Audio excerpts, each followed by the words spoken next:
জমিয়তে উলামায়ের সঙ্গে 4 আসনে বিএনপির সমঝোতা। দলের কেউ স্বতন্ত্র হলে ব্যবস্থার হুঁশিয়ারি। তারেকের আগমন ঘিরে প্রস্তুত সংবর্ধনা মঞ্চ। ময়মনসিংহের দীপু হত্যার মতো ঘটনা রোধে প্রয়োজনীয় ব্যবস্থার নির্দেশ সিইসির। নির্বাচনে মাঠ প্রশাসনকে সাহসী ভূমিকা রাখার তাগিদ। 24 ঘন্টায় সারা দেশে 663 জন গ্রেফতার। চলছে অপারেশন ডেভিল হান্ট ফেজ 2। অবৈধ অস্ত্র উদ্ধারে অভিযান জোরদারের ঘোষণা। এবং নোয়াখালীতে চর দখল নিয়ে দুপক্ষের গোলাগুলিতে 5 জন নিহত, আহত অন্তত 10। এলাকায় থমথমে পরিস্থিতি।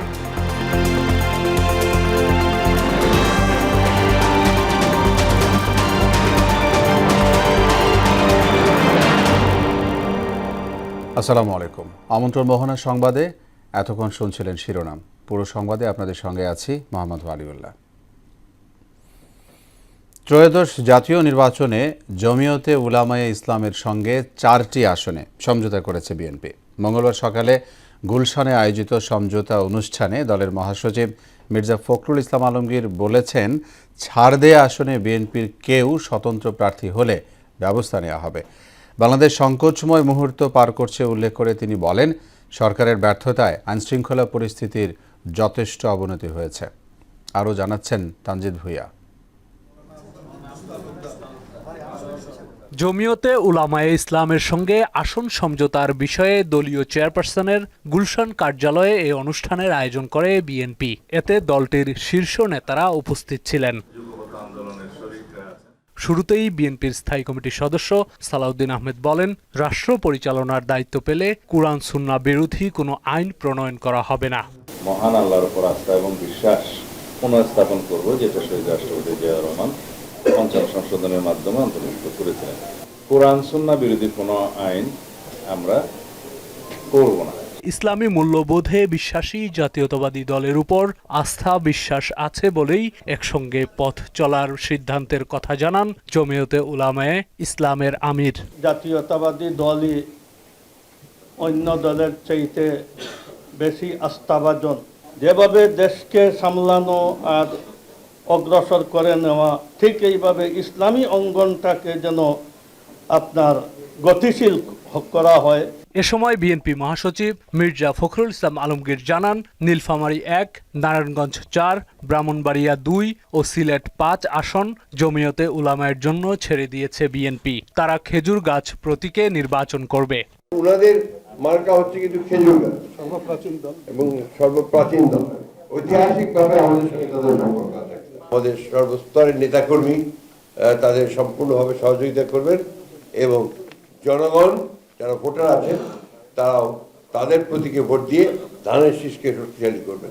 বাংলাদেশ সংকটকালীন অবস্থায় রয়েছে উল্লেখ করে মির্জা ফখরুল বলেন, কেউ কেউ এ অবস্থায়ও চক্রান্ত করছে।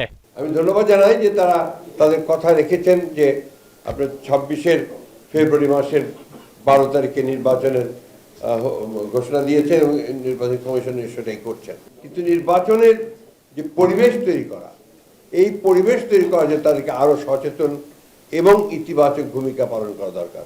আসন সমঝোতার মাধ্যমে কোনো শরিক দলকে আসন ছেড়ে দেওয়ার পরও যদি বিএনপির কেউ স্বতন্ত্র প্রার্থী হন, তাহলে সংশ্লিষ্ট প্রার্থীর বিরুদ্ধে ব্যবস্থা নেওয়া হবে বলে জানান দলটির মহাসচিব। দল ব্যবস্থা গ্রহণ করবে, পার্টির সিদ্ধান্ত অপরিবর্তনীয়। তানজিদ ভুঁইয়া, মোহনা সংবাদ, ঢাকা। বিএনপির ভারপ্রাপ্ত চেয়ারম্যান তারেক রহমানের প্রত্যাবর্তনের দিন সংবর্ধনা অনুষ্ঠানে 1.5 কোটি লোক সমাগমের আশা জানিয়েছেন দলটির সিনিয়র যুগ্ম মহাসচিব রুহুল কবির রিজভী। তারেক রহমানের নিরাপত্তার বিষয়ে সরকার আন্তরিক জানিয়ে তিনি বলেছেন, দলের পক্ষ থেকেও নিরাপত্তার ব্যবস্থা করা হয়েছে। মঙ্গলবার দুপুরে রাজধানীর 300 ফিটে মঞ্চ পরিদর্শনে গিয়ে রুহুল কবির রিজভী জানান, সংবর্ধনা শেষেই বিএনপি চেয়ারপারসনকে হাসপাতালে দেখতে যাবেন তারেক রহমান। আরও জানাচ্ছেন হুমায়ুন কবির। বিএনপি নেতাকর্মীদের দীর্ঘ প্রতীক্ষার অবসান হতে যাচ্ছে বৃহস্পতিবার। 17 বছর পর দেশে ফিরছেন দলটির ভারপ্রাপ্ত চেয়ারম্যান তারেক রহমান। সংবর্ধনার জন্য প্রস্তুত হচ্ছে মঞ্চ। মোড়ে মোড়ে বসানো হয়েছে নিরাপত্তা চৌকি। মঞ্চ ঘিরে দেখা যাচ্ছে আইনশৃঙ্খলা বাহিনীর তৎপরতা। তারেক রহমানের আগমন ঘিরে উদ্বেলিত বিএনপির নেতাকর্মীরা। ভারপ্রাপ্ত চেয়ারম্যানের প্রতি আবেগ, অনুভূতি আর ভালোবাসার বহিঃপ্রকাশ হিসেবে তারা সংবর্ধনা মঞ্চ দেখতে ইতিমধ্যে বিভিন্ন জেলা থেকে ছুটে এসেছেন। অনেকে আবার মঞ্চ ছুঁয়ে দেখছেন। এটা একটা ঐতিহাসিক মঞ্চ, আমরা এটা একটা ইতিহাসের সাক্ষী হয়ে থাকতে চাইছি যে এই মঞ্চটা আমরা ছুঁয়ে দেখতে পারছি। মঞ্চ ছুঁয়া দেখছি, বেশ ভালো লাগছে। এখানে নিরাপত্তা ভালো। এই কনকনে শীত উপেক্ষা করে আমি 2 দিন আগেই ঢাকা চলে আসলাম। 17 বছর পরে আমাদের দেশের মাটিতে পাড়া দিচ্ছে, আমরা অনেক আনন্দিত। আমরা ঈদের চেয়ে বেশি আনন্দিত। তারেক রহমানের আগমনের মধ্য দিয়ে সব ষড়যন্ত্র ভেসে যাবে জানিয়ে একটি সুষ্ঠু নির্বাচনের মাধ্যমে দেশে গণতন্ত্র প্রতিষ্ঠা পাবে বলে আশা ব্যক্ত করেন তারা।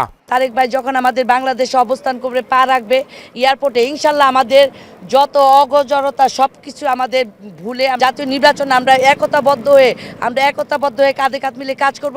আগামী জাতীয় সংসদ নির্বাচন সুষ্ঠু সুন্দর হইতে তারেক রহমানের কোনো বিকল্প নাই। সেজন্য বাংলাদেশের আপামর জনগণ তারেক রহমানের আশার অধীর অপেক্ষায় আছেন এবং আমরা আশা করি, প্রত্যাশা করি তারেক রহমান দেশের মাটিতে পা দিলে বাংলাদেশের সকল সমস্যার সমাধান হয়ে যাবে। 300 ফিটে মঞ্চ পরিদর্শনে যান তারেক রহমানের অভ্যর্থনা কমিটির সদস্য সচিব ও বিএনপির সিনিয়র যুগ্ম মহাসচিব রুহুল কবির রিজভী। এই সময় নিরাপত্তা সহ সংবর্ধনার সার্বিক দিক তুলে ধরেন তিনি। 1.5 কোটির বেশি মানুষের উপস্থিতি হবে সেদিন ঢাকায়। তার যে নিরাপত্তা, সেটা বিধান করার দায়িত্ব প্রথমত সরকারের, তারপর দল সে বিষয়ে পদক্ষেপ গ্রহণ করছেন, একটার পর একটা তারা সেই প্রস্তুতি নিচ্ছেন। আমি আশা করি সরকারও সেটা নিচ্ছেন, যেটা আমরা এখানে তার কিছু উদাহরণ আমরা এখানে পাচ্ছি, দৃষ্টান্ত আমরা পাচ্ছি। রুহুল কবির রিজভী জানান, সংবর্ধনা শেষে এবার কেয়ার হাসপাতালে চিকিৎসাধীন মা বেগম খালেদা জিয়াকে দেখতে যাবেন বিএনপির ভারপ্রাপ্ত চেয়ারম্যান। অসংখ্য শুভেচ্ছায় সিক্ত হবেন। হুমায়ুন কবির, মোহনা সংবাদ, ঢাকা। জাতীয় সংসদ নির্বাচনে মাঠ প্রশাসনের কর্মকর্তাদের সাহসী পদক্ষেপ নেওয়ার আহ্বান জানিয়েছেন প্রধান নির্বাচন কমিশনার AM নাসির উদ্দিন। আইনের শাসন প্রতিষ্ঠায় সংশ্লিষ্টদের কাজ করার নির্দেশনাও দিয়েছেন তিনি। মঙ্গলবার সকালে নির্বাচন ভবনে ডিসি, এসপি, বিভাগীয় কমিশনার ও আঞ্চলিক নির্বাচন কর্মকর্তাদের সঙ্গে বৈঠকে এসব কথা বলেন সিইসি। সমাপনী বক্তব্যে সাম্প্রদায়িক সম্প্রীতি রক্ষাকে অগ্রাধিকার দিতে পুলিশ কর্মকর্তাদের নির্দেশনা দেন তিনি। এমআর আসাদের রিপোর্ট। পুলিশ বাহিনীর পাশাপাশি নির্বাচন কমিশন ও রিটার্নিং কর্মকর্তাদের সঙ্গে মতবিনিময় সভা অনুষ্ঠিত হয় ইসি ভবনে। এতে ডিসি, এসপি, বিভাগীয় কমিশনার, পুলিশ কমিশনাররা অংশ নেন। কর্মকর্তাদের প্রয়োজনীয় দিক নির্দেশনা দেয় কমিশন। নির্বাচন কমিশন স্বাধীন, স্বেচ্ছাচার হবেন না। ফার্স্ট, আপনাকে লয়ের মধ্যে থাকতে হবে। সেকেন্ড, আরেকটা অনলি দিয়ে বলছেন যে নান whoever he may be and whatever might be his rank and position, don't hear anybody. You must confine yourself within the law. আপনি তাকে কাজ দেখবেন, মনিটর করবেন, দেখবেন যদি কাজ ভালো না হয় সাসপেন্ড করবেন। সরাসরি নির্বাচন কমিশন থেকেও আপনাদের বার্তা দিতে পারি। নির্বাচনী দায়িত্ব পালনে কোনো পক্ষপাতিত্ব ও অবহেলা সহ্য করা হবে না উল্লেখ করে কর্মকর্তাদের আইনের সুষ্ঠু প্রয়োগের আহ্বান জানান সিইসি। দায়িত্ব আমাদের উপর এসে পড়েছে, আমরা ইনশাআল্লাহ সবাই মিলে এটা পরিপালন করব এবং এখানে কোনো রকমের বিচ্যুতি ঘটবে না এবং আপনারা সবাই সঠিকভাবে সঠিক কাজটা সঠিক সময়ে করবেন, ইফেক্টিভলি করবেন। সমাপনী বক্তব্যে তিনি বলেন, দীপু হত্যার পুনরাবৃত্তি দেখতে চায় না দেশের জনগণ। সাম্প্রদায়িক সম্প্রীতি রক্ষাকে অগ্রাধিকার দিতে হবে। কোন মাইনরিটি কমিউনিটি যারা ভোট দিতে আসতে চান তারা যাতে সেফলি আসতে পারে, শান্তিপূর্ণভাবে আসতে পারে, ভোটটা দিতে পারে, দিয়ে বাড়ি পর্যন্ত ফেরত যেতে পারে, এইটা এবং শান্তিতে ঘুমাইতে পারে পরবর্তী দিনগুলো, তো সেই ব্যবস্থা আপনাদেরকে নিশ্চিত করতে হবে। হিন্দু ভদ্রলোকের লাশ পুড়িয়ে দিয়েছে, এই ধরনের ইনসাইটমেন্ট অনেক হবে। Communal harmony must be maintain. এটা আমি আই রিকোয়েস্ট ইউ অ্যাডমিনিস্ট্রেশন এবং পুলিশের যারা আছেন, ভোটারদের যাতায়াত ব্যবস্থাকে উন্নত করতে মাঠ প্রশাসনকে নির্দেশনা দেন সিইসি। বয়স্ক, ফিজিক্যালি ডিসেবল যারা আছে তারা যাতে ঠিকমতো ভোটের সেন্টারে আসতে পারে এবং ভোট দিতে পারে, এই ব্যবস্থাটা আপনাদের করতে হবে through the presiding officer. M R Asad, Mohona সংবাদ, ঢাকা। ওসমান হাদি হত্যাকাণ্ডের দ্রুত বিচার না হলে 25 ডিসেম্বর থেকে লাগাতার কর্মসূচির হুঁশিয়ারি দিয়েছে ইনকিলাব মঞ্চ। 24 ও 25 ডিসেম্বর দেশজুড়ে দেয়াল লিখন ও গ্রাফিতি অঙ্কন কর্মসূচির ঘোষণাও দেয় সংগঠনটি। মঙ্গলবার বিকেলে রাজধানীর শাহবাগে উসমান হাদির শহীদি শপথ গ্রহণ অনুষ্ঠানে এসব কথা বলেছেন ইনকিলাব মঞ্চের সদস্য সচিব আবদুল্লাহ আল জাবের। হত্যার বিচার না হওয়া পর্যন্ত রাজপথে থাকার অঙ্গীকারও করেন সংগঠনটির নেতারা। আমরা শপথ করছি শহীদ উসমান হাদির হত্যার দ্রুততম ও দৃষ্টান্তমূলক বিচার আদায় না হওয়া পর্যন্ত আমরা রাজপথে থাকব, লড়াইয়ে থাকব, পিছু হটবো না, এক চুলো নড়বো না। ভারতের নয়াদিল্লিতে বাংলাদেশ হাইকমিশনের বাইরে বড় ধরনের বিক্ষোভ হয়েছে। ধর্ম অবমাননার অভিযোগে ময়মনসিংহের দীপু চন্দ্র দাসকে হত্যার প্রতিবাদ স্বরূপ এ বিক্ষোভ হয় বলে জানিয়েছে দেশটির গণমাধ্যম। এদিকে ভারতীয় হাইকমিশনার প্রণয় ভার্মাকে ডেকে দিল্লি শিলিগুড়ি মিশনে হামলার প্রতিবাদ জানিয়েছে পররাষ্ট্র মন্ত্রণালয়। বাংলাদেশের কূটনৈতিক মিশনগুলোতে নিরাপত্তা জোরদারে দিল্লির প্রতি আহ্বান জানায় ঢাকা। বিক্ষোভের প্রেক্ষিতে দিল্লিতে বাংলাদেশ হাইকমিশনের কাছে 15,000 পুলিশ মোতায়েন করা হয়েছে। আরও জানাচ্ছেন ঐশী আলম।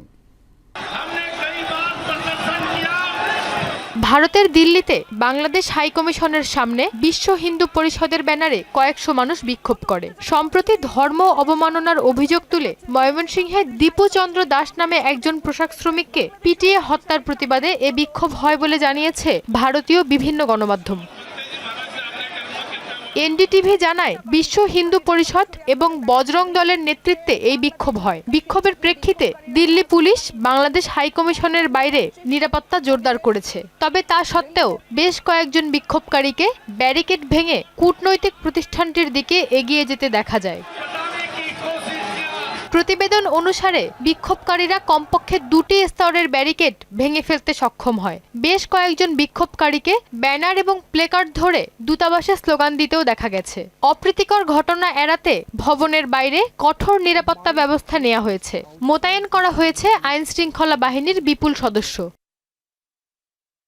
এদিকে ঢাকায় নিযুক্ত ভারতীয় হাইকমিশনার প্রণয় ভার্মাকে তলব করে পররাষ্ট্র মন্ত্রণালয়। তার সঙ্গে বৈঠক করেন বাংলাদেশের পররাষ্ট্র সচিব আসাদ আল সিয়াম। কূটনৈতিক মিশনগুলোর সামনে সহিংস বিক্ষোভের ঘটনাকে উদ্বেগজনক বলে উল্লেখ করে বাংলাদেশ। আন্তর্জাতিক আইন ও কূটনৈতিক দায়বদ্ধতা অনুযায়ী স্থাপনাগুলোর মর্যাদা ও নিরাপত্তা সুরক্ষায় ভারত সরকার অবিলম্বে যথাযথ পদক্ষেপ নেবে বলেও প্রত্যাশা জানায় ঢাকা। ঐশী আলম, মোহনা সংবাদ। অবৈধ অস্ত্র উদ্ধার সহ আইনশৃঙ্খলা পরিস্থিতি নিয়ন্ত্রণে 24 ঘণ্টায় সারা দেশে অপারেশন ডেভিল হান্ট ফেজ 2 পরিচালনা করে 663 জনকে গ্রেফতার করা হয়েছে। মঙ্গলবার সন্ধ্যায় পুলিশ সদর দপ্তরের এআইজি এইচএম শাহাদাত হুসাইন এ তথ্য নিশ্চিত করেছেন। অভিযানে 9টি আগ্নেয়াস্ত্র উদ্ধার করা হয়েছে বলে জানানো হয়। এছাড়া পুলিশি কার্যক্রমের অংশ হিসেবে 26,881টি মোটরসাইকেল ও 26,573টি গাড়ি তল্লাশি করা হয়। এ সময় 342টি অবৈধ মোটরসাইকেল আটক করা হয়। ইনকিলাব মঞ্চের মুখপাত্র শরীফ উসমান হাদি গুলিবিদ্ধ হওয়ার পর 13 ডিসেম্বর আইনশৃঙ্খলা সংক্রান্ত স্বরাষ্ট্র মন্ত্রণালয়ের কোর কমিটির সভায় এই বিশেষ অভিযান শুরুর সিদ্ধান্ত নেওয়া হয়। নোয়াখালীর হাতিয়ায় জাগলার চরে আধিপত্য বিস্তারকে কেন্দ্র করে সংঘর্ষের সময় গুলিতে 5 জনের মৃত্যু হয়েছে। এ ঘটনায় আহত হয়েছেন অন্তত 10 জন। উপজেলার সুখচর ইউনিয়নের 7 ও 8 নম্বর ওয়ার্ডের সীমান্তবর্তী জাগলারচর গ্রামে গোলাগুলির ঘটনা ঘটে। চরের জমি দখলকে কেন্দ্র করে কোপা শামসু ও আলাউদ্দিন গ্রুপের মধ্যে সংঘর্ষ হয়। হাতিয়া থানা পুলিশের ভারপ্রাপ্ত কর্মকর্তা মোহাম্মদ সাইফুল আলম জানিয়েছেন, একজনের মরদেহ নোয়াখালী জেনারেল হাসপাতালে রয়েছে। বাকিদের মরদেহ ঘটনাস্থল থেকে উদ্ধার করা হয়েছে। টিএফআই সেলে গুম নির্যাতনের অভিযোগে ক্ষমতাচ্যুত প্রধানমন্ত্রী শেখ হাসিনা এবং সাবেক বর্তমান সেনা কর্মকর্তা সহ 17 জনের বিরুদ্ধে বিচার শুরুর নির্দেশ দিয়েছেন ট্রাইব্যুনাল। আগামী 21 জানুয়ারি প্রসিকিউশনের সূচনা বক্তব্য ও সাক্ষ্য গ্রহণের দিন ধার্য করা হয়েছে। এদিন আসামি পক্ষে অব্যাহতির আবেদন খারিজ করে দেন ট্রাইব্যুনাল। মেজবা রহমানের রিপোর্ট। 5 আগস্ট আওয়ামী লীগ সরকারের পতনের পর একের পর এক সামনে চলে আসে গুমের ঘটনা। 2016 থেকে 24 সাল পর্যন্ত সংগঠিত র্যাবের টিএফআই সেলে গুম নির্যাতনের ঘটনায় 14 জন ভুক্তভোগী সুনির্দিষ্ট অভিযোগের প্রেক্ষিতে আন্তর্জাতিক অপরাধ ট্রাইব্যুনালে মামলা দায়ের করে প্রসিকিউশন। মামলায় অভিযুক্ত গ্রেপ্তার থাকা 10 কর্মকর্তাকে কঠোর নিরাপত্তার মধ্য দিয়ে মঙ্গলবার আন্তর্জাতিক অপরাধ ট্রাইব্যুনালে হাজির করা হয়।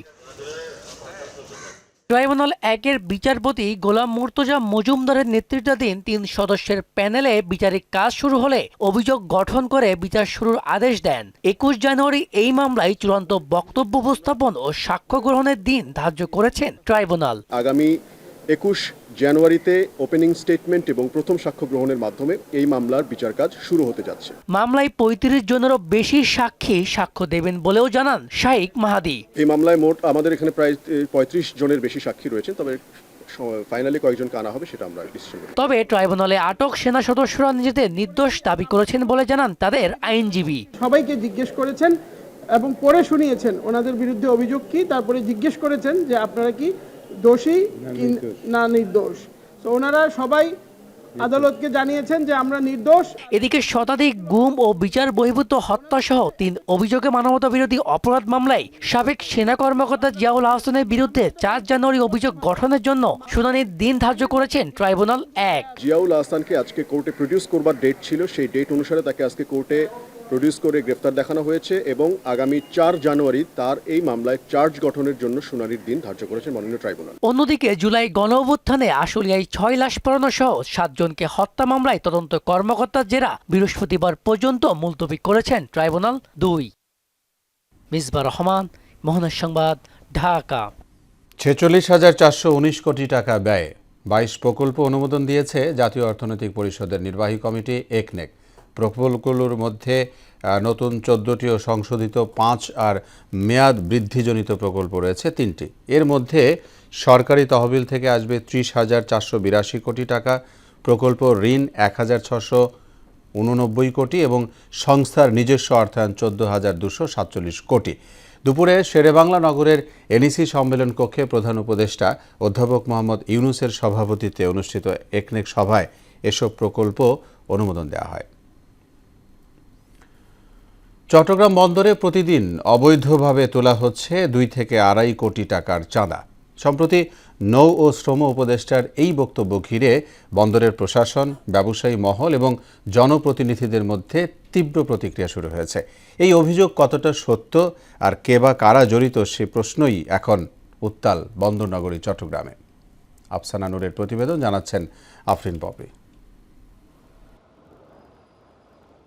সম্প্রতি চট্টগ্রাম বন্দরে দৈনিক 2 থেকে 2.5 কোটি টাকার অবৈধ চাঁদাবাজির অভিযোগ করেছেন নৌ ও শ্রম উপদেষ্টা। তার এই বক্তব্য বন্দর কেন্দ্রিক রাজনীতি, প্রশাসন ও ব্যবসায়ী মহলে তৈরি করেছে তীব্র প্রতিক্রিয়া ও প্রশ্ন। আনুমানিক 2 থেকে 2.5 কোটি টাকা প্রত্যেকটা দিন চিটাগং পোর্ট থেকে প্রতিদিন কত ইললিগ্যাল টাকা ওঠে, আমি একটা রাফ ফিগার দিতে পারি, বাট দিলে হয়তো ওটাকে কন্টেস্ট করবে। এটা সিপিএর সাবেক এক নেতা বলছেন এই মন্তব্যের পেছনে রয়েছে ভিন্ন উদ্দেশ্য।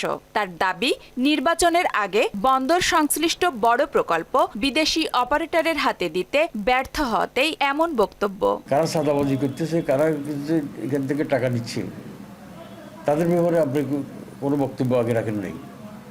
বর্তমানে রাখার উদ্দেশ্য হচ্ছে নিউমোর টার্মিনাল বিদেশিদেরকে দেওয়ার জন্য। নির্বাচনের পরে তো ওদের আর কোনো এখতিয়ার নেই থাকার। তার আগে যদি ডিপিওয়ালকে দিতে পারে, এখান থেকে কমিশন যেগুলো পাবে 1,000 কোটি টাকা, এটা থেকে বঞ্চিত হচ্ছে, এই জন্য ওনার মাথা ব্যথা। কাস্টমস এজেন্টদের সংগঠন বলছে বন্দর বর্তমানে বাংলাদেশ নৌবাহিনীর তত্ত্বাবধানে। তাই প্রশ্ন উঠছে, যদি চাঁদাবাজি হয়ে থাকে তবে কারা করছে? কারা চাঁদাবাজি করে স্পেসিফিক বলার জন্য এই পর্যন্ত নৌ পরিবহন উপদেষ্টা মহোদয় সে ব্যাপারে আর কোনো উত্তর দেন নাই। এই বিতর্কে চট্টগ্রাম সিটি কর্পোরেশনের মেয়র ডাক্তার শাহাদাত হোসেন বলছেন, দৈনিক 2 কোটি টাকার চাঁদার অভিযোগ তোলা হলে সুনির্দিষ্টভাবে জানাতে হবে কারা জড়িত। বিগত মেয়রদের কথা উনি বলেছেন, বর্তমান মেয়রের কথা উনি বলেননি। তবে ওনার আরেকটি কথা যেখানে আসলে চট্টগ্রামবাসীর জিজ্ঞাস্য এবং মেয়র হিসাবে অবশ্যই আমি সেটা জিজ্ঞাসা করতে পারি, যে উনি 2 থেকে 2.5 কোটি টাকার একটা চাঁদার কথা বলেছেন, যেখানে দৈনিক সেখানে বন্দর থেকে কারা জানি চাঁদাবাজি করছে। চট্টগ্রাম বন্দরের মতো জাতীয় গুরুত্বপূর্ণ স্থাপনায় চাঁদাবাজির অভিযোগ নিশ্চয়ই বড় প্রশ্ন তৈরি করছে। এই অভিযোগের তদন্তে সরকার কি পদক্ষেপ নেয় সেদিকেই এখন নজর সবার। আফরিন পপি, মোহনা সংবাদ। প্রাকৃতিক দুর্যোগের পর ক্ষতি পোষাতে দৌলতপুরের চরাঞ্চলে কৃষকরা বিভিন্ন ধরনের ফসল ফলাতে ব্যস্ত সময় পার করছেন। জমির পানি শুকিয়ে যাওয়ার ফলে চরবাসী নতুন করে স্বপ্ন দেখছেন রবি মৌসুমে বিভিন্ন ফসল ফলাতে। ক্ষতি পোষাতে চরবাসীদের দেওয়া হচ্ছে প্রণোদনা, জানিয়েছে কৃষি বিভাগ।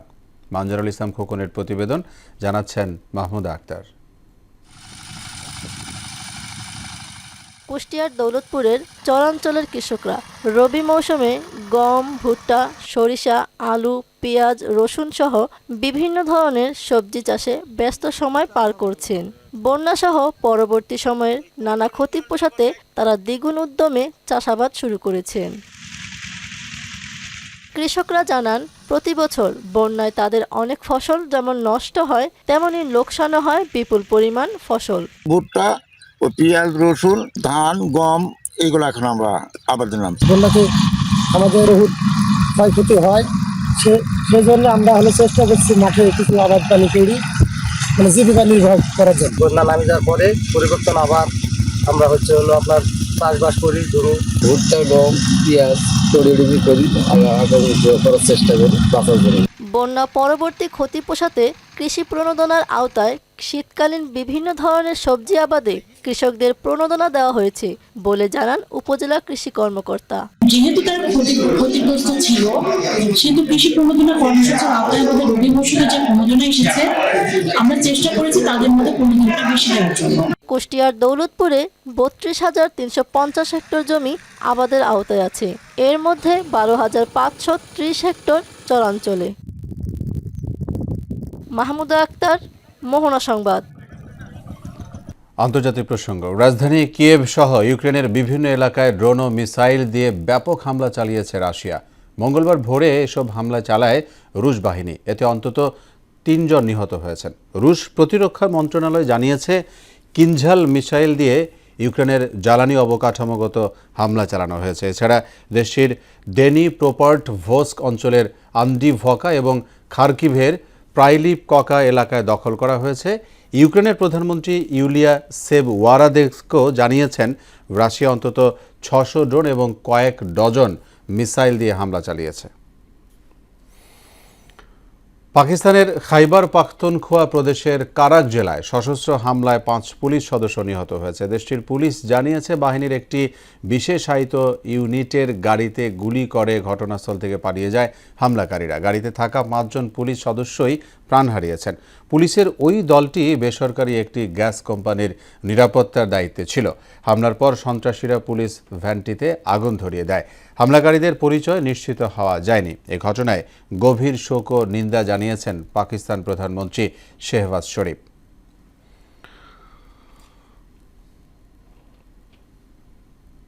যুক্তরাষ্ট্রের প্রেসিডেন্ট ডোনাল্ড ট্রাম্প ভেনেজুয়েলার প্রেসিডেন্ট নিকোলাস মাদুরোকে নতুন করে সতর্ক বার্তা দিয়েছেন। ভেনেজুয়েলাকে সমর্থন জানিয়ে পাশে দাঁড়িয়েছে চীন ও রাশিয়া।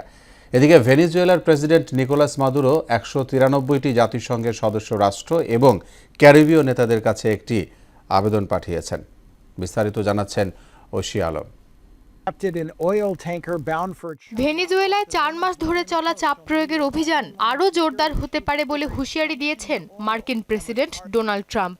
সেই সাথে মাদুরোর জন্য ক্ষমতা ছেড়ে দেয়া বুদ্ধিমানের কাজ হবে বলেও উল্লেখ করেন তিনি। ট্রাম্পের হুঁশিয়ারির কয়েক ঘন্টার মধ্যেই পাল্টা জবাবে মাদুরো বলেন, যুক্তরাষ্ট্রের উচিত অন্য দেশকে হুমকি না দিয়ে নিজের দেশের সমস্যার দিকে মনোযোগ দেয়া। এদিকে রাশিয়া মাদুরোর সরকারের প্রতি পূর্ণ সমর্থন পুনর্ব্যক্ত করেছে। জাতিসংঘের 193টি সদস্য রাষ্ট্র এবং ক্যারিবীয় নেতাদের কাছে এক চিঠিতে মার্কিন আগ্রাসনের তীব্রতা সম্পর্কে অবহিত করে প্রেসিডেন্ট মাদুরো বলেন, ভেনেজুয়েলা এমন কোনো কাজ করেনি যা এই সামরিক ভয় দেখানোর ন্যায্যতা দেয়। ঐশী আলম, মোহনা সংবাদ। এ ছিল এখনকার মতো সংবাদ। শেষ করব তার আগে শিরোনামগুলো জানাবো আরও একবার।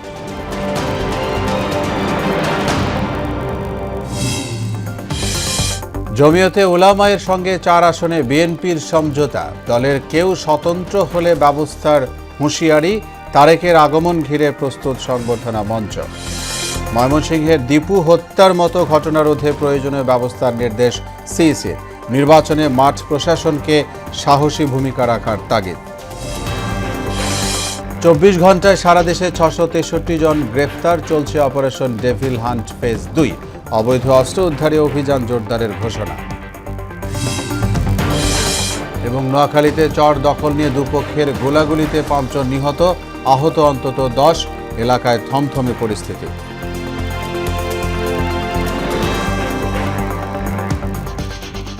সবাইকে আবারও শুভেচ্ছা।